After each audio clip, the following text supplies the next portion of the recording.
詩篇76篇，在猶大神為所認識，在以色列他的名為大，在撒冷有他的帳幕，在錫安有他的居所。他在那裏截斷弓上的火箭、兵盾牌、刀劍和爭戰的兵器細拉。你比富有立物的山更有光華和榮美，心中勇敢的人都被掠奪。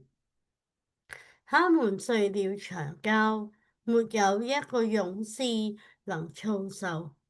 雅各的陣啊，你的斥責一敗，坐車的和騎馬的都沉睡了，唯獨你是可畏的，你的怒氣一敗，誰能在你面前站得住呢？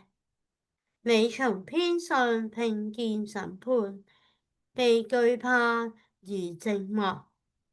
那時神起來施行審判，要告地上一切卑微的人。西奈人的憤怒要使你得稱讚，你要以你的餘怒束腰。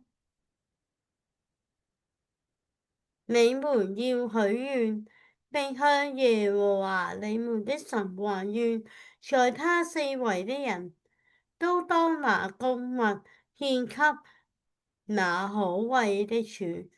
他要挫折眾領袖的驕氣，他向地上的君王顯為可畏。這是神的話。